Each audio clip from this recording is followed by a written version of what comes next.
Hey everybody, welcome to Tomcat Zone. Here to make our 12th video on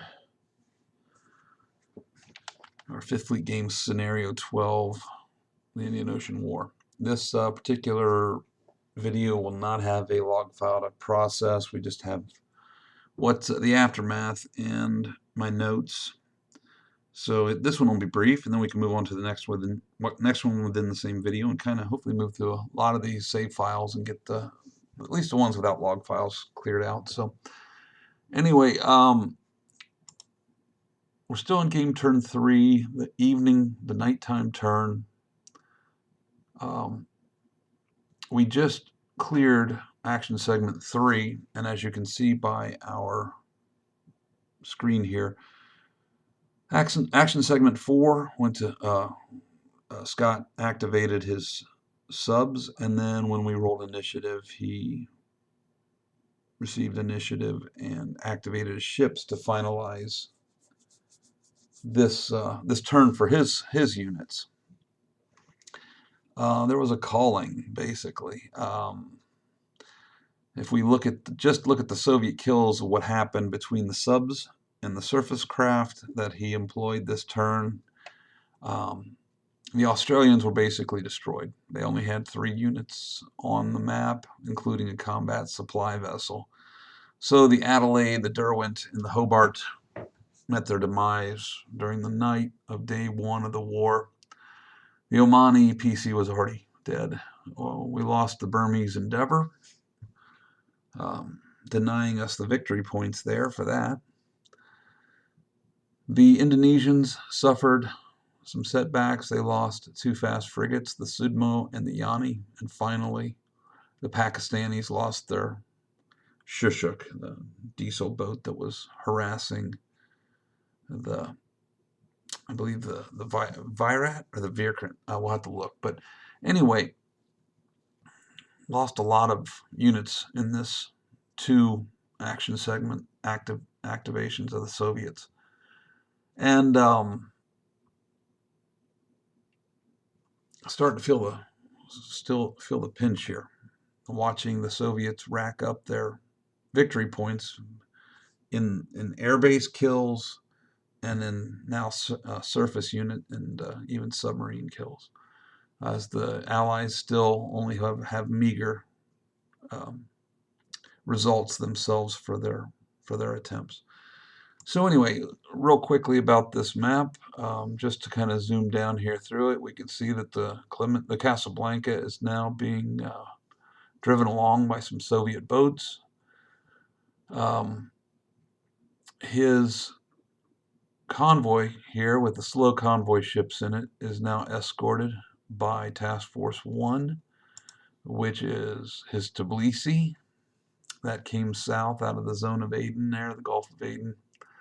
And that is going to be a challenge.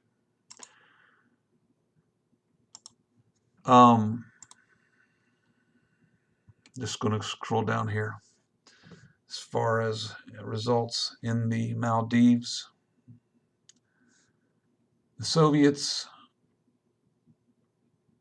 the Skortsov, the Opokov, and the Oskol all converged on the, that's the Australian task force. We'll get to that here when I get down there. Right now, my Shark is still alive, fortunately. The Key West and the Sea Devil are unscathed, but still trying to harass and kind of be a picket between these Soviet subs. So we come over here. This is where the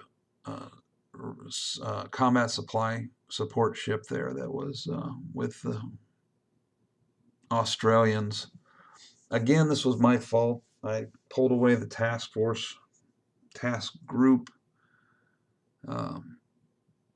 counter before it should have been. The group was, as long as there's 2 ships, 2 combatants, it's a task group. I thought, for whatever reason, I don't know why, but it was put in the form of a stack, and the stack was easily picked apart. I didn't catch it. Scott didn't catch it. It is what it is. We live and we learn to play the rules, play the game by the mistakes we made, right? Needless to say, the Oskol, the Opokov, and the Skortsov all converged on the Australian task group, and they sunk everything but the combatant supply ship. Um, no real need to. It doesn't offer them any VPs, and it doesn't help me any, as we're not using logistics. Again, the ships are in there just to provide what cover they can with their close air defense. So we lost the Australians. Down near Indonesia, as I said, the Soviets brought in they attacked against us. The Task Group 5 returned attacks on us, and the Indonesian fast frigate group was decimated. They only have one ship left. And then, of course, my Task Force 17, which is made up of Malaysians, Thais, and also Indonesians. They're still capable fighting force, I should say. But Task Group 5, the Soviets, are down to 2 ships themselves. So hopefully we can eliminate those before the morning. We'll see. I got some aircraft to launch. His subs moved. It's apparent that he moved them at full speed here for the Endeavor, because when you move it at full speed, it does get a strategic detection. At least I know where that sub is as it approaches me. I'm kind of worried about the Ranger and her amphibs. I do not want to lose the benefit of not being detected, because it's what's keeping those guys safe. Besides their air support or aircraft, of course, but just the simple fact that no one knows where they are, and so it is important to keep it that way.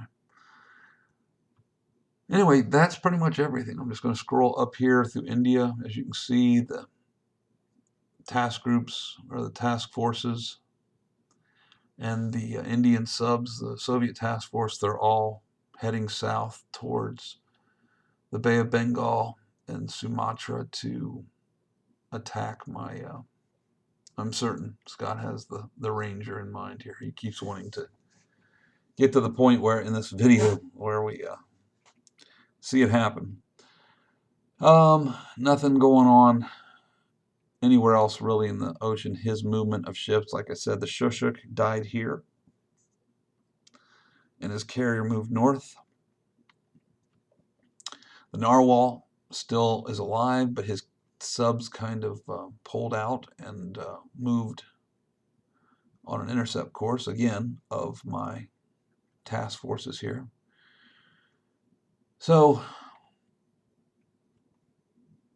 in the Persian Gulf, he attempted to attack the Task Group 12 by moving at full speed. I had kind of caged him in with his speed of 1 with the hope of kind of driving him north, but he pushed his sub to its full speed, and because of that, I have a strategic marker on the sub. Unfortunately, it's the night turn, and those disappear in the morning. Well, at least they are turned to local if we still have a contact on the vessel.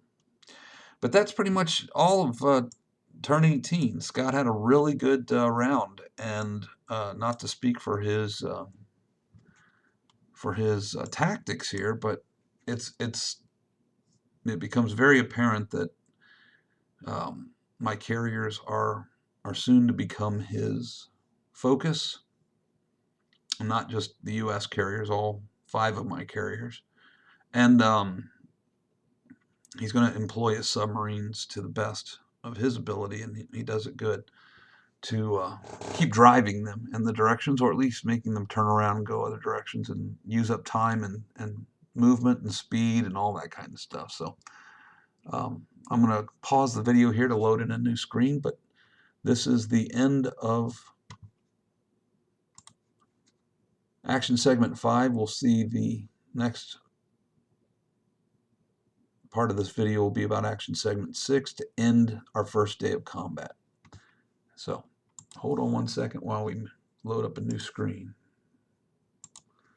Okay, let me pick back up here with the last action segment for game turn 3. Did a little reorganization of units here, just as is my wont. I'm kind of a neat freak, and so I always group things by type, not necessarily by nation, but by type, and then by points and stuff like that. It's just, I guess I'm a little bit OCD. Anyway, we do have a log file here, so we can see what I did. Call up the aircraft, and we start down in Diego Garcia. The B-52 launches. B-52 launches with mid-air refuel, giving me 180 range, which is 90 squares round, one way, 180 squares round trip, and away she goes. I'm going to just roll through this quick as you see my bomber fly north.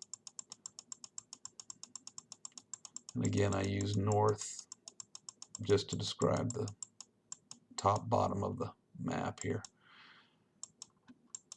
Passes over the Persian Gulf, comes over Isfahan with the goal to end that base and all of its aircraft and bombers and electronic warfare aircraft. It's a total of 75 spaces that I moved. We carpet bomb Isfahan. Use an expletive there because I was a little ticked off at the current predicament that I find myself in with my losses being what they are.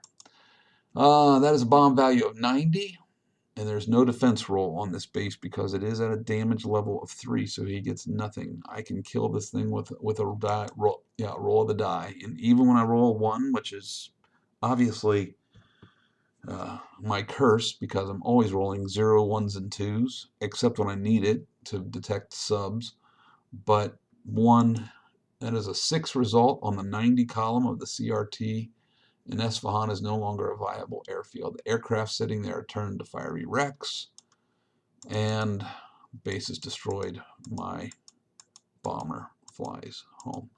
That was a good result. The aircraft are pulled from the map, and the airbase destroyed marker is placed. So, what did we get out of that kill? Isfahan had B-12 reconnaissance aircraft, a Tupolev 16E electronic warfare, a Tupolev 16G bomber, and I don't think that Aleutian 38 was there. I think that was somewhere else, but yeah, the Aleutian 38 was in Car Nicobar. So we got 3 aircraft kills out of it, and if there was a cap over that base, I don't think there was, but they would have been driven off. So that's a good success. I was happy with that. Nice shutting down his aircraft for a while. From the Ranger, my S3 Viking launches and tries to find the Indian diesel that we have a strategic marker on, the Sundavir.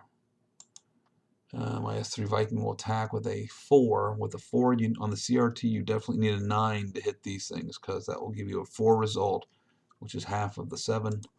I roll a 0. No effect. So far, my dice have been a 1 and a 0 this turn. And my frustration grows. Viking lands. From the Viking, or from the Ranger, also, I launch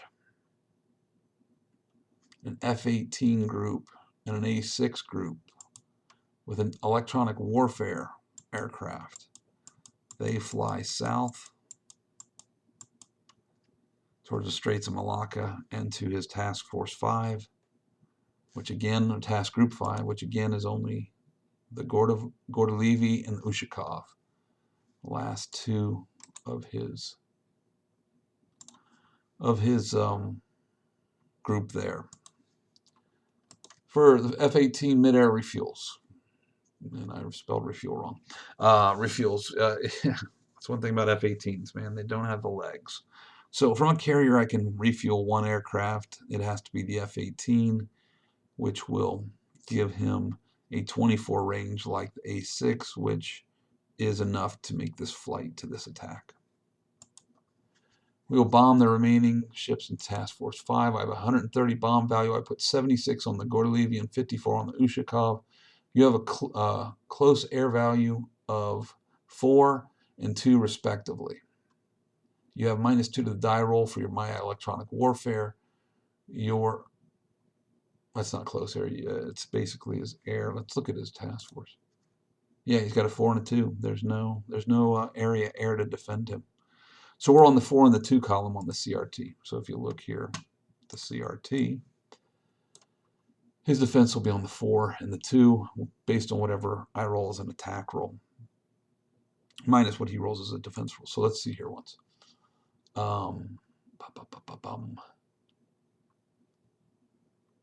I'll put the 76 on the go to. Okay, your defense roll. He rolls a 7, minus 2 is a 5.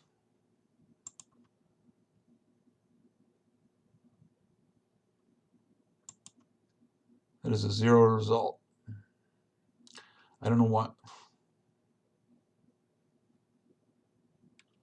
Man, there's so many things that click in here. 7 and a 2. I say that as a 0 result, which is a 0 modifier to both my attack rolls. I have no idea why the 7 popped up first. Let's see what. I will do a 76 and 54 in order. 4 and a 5. Let's see what the 7 would have been. 7 on 7 on a 4 and a 2 would have been a 1 and a 3. So the first one would have been a 1 on 76, which would have been a 5, which would have been a kill. The second one would have been a minus 2 for both of them. 7 would have been 5. Still would have been a kill. It would have been a 0. Yeah, they both would have died no matter what. For whatever reason, there were 2 dice rolls. It is what it is. But bottom line is the 7 minus the 2 still would have been an effective kill on both ships. So we continue. 4 at 76 is a 4 result, is a 7 result, and a 5 at 54 is a 6 result. Both ships are hit and sunk as they were. I needed a 5 and a 3, and I would have gotten those results no matter what, even with the 7.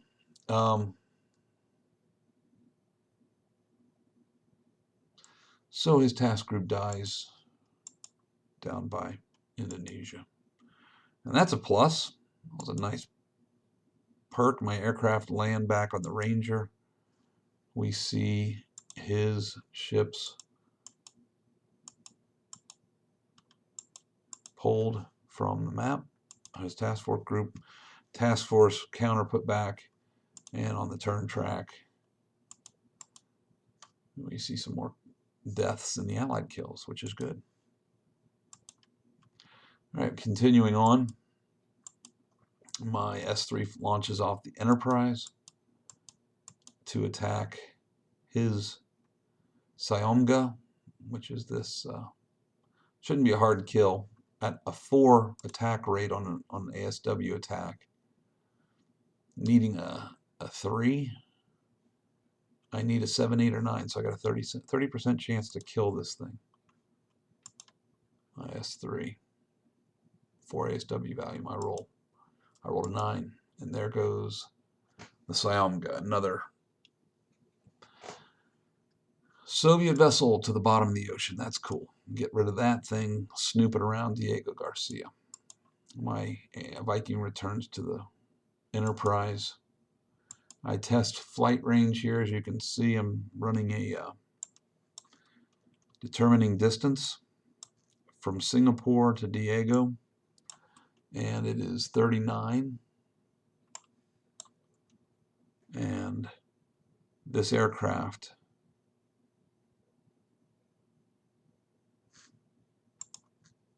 has the range to make the flight as a transfer. I move my F-111s to Diego. Australians are the only ones that can change air bases besides NATO. So my Australian F-111s come off the main map and go onto the board for 3 turns until they are readied on Diego. Again, S3 Vikings launch, this time from the Lincoln. They fly out to find the Ovsenko, and I roll a 1, no effect. he returns to base.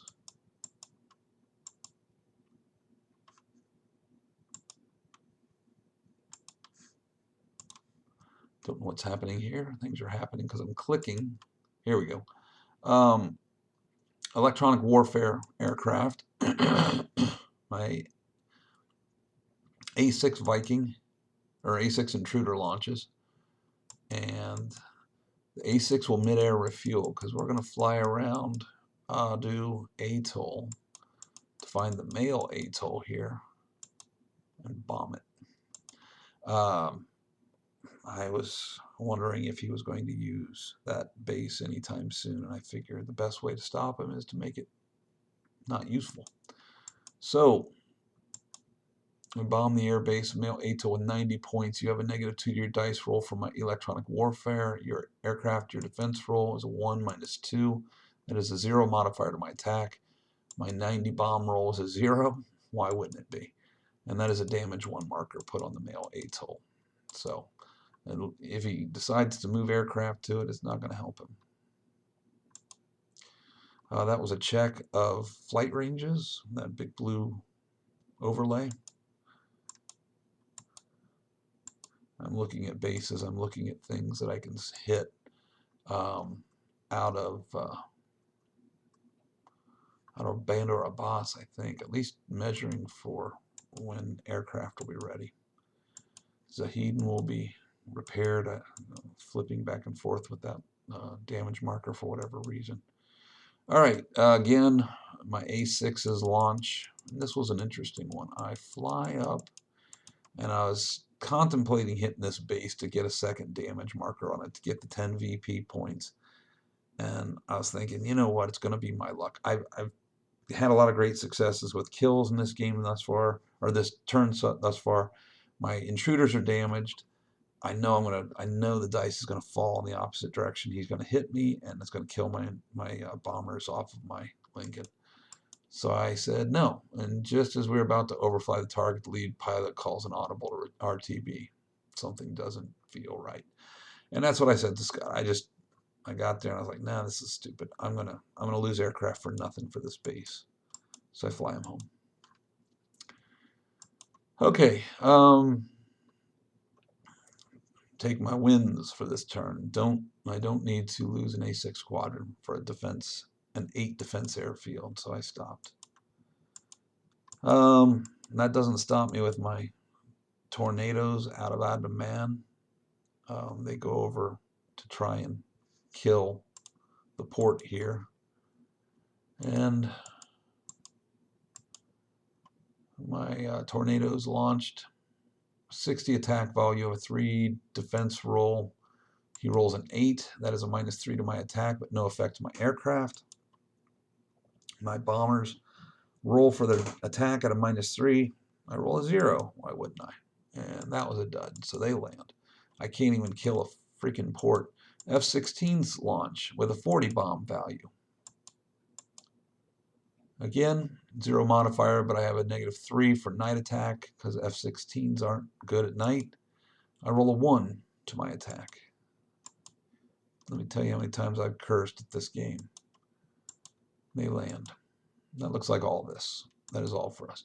So that ends this game term with the last action segment. It ends the game day with a new video in the new game day starting. We're going to see some aircraft coming available in game turn 4 that are going to move off the turn track here. We're going to see a new situation for the new day with random events and with weather and all that kind of stuff. So thanks for watching. Stick around. I'll have another video up probably tonight, maybe tomorrow. Talk to you guys later. Bye.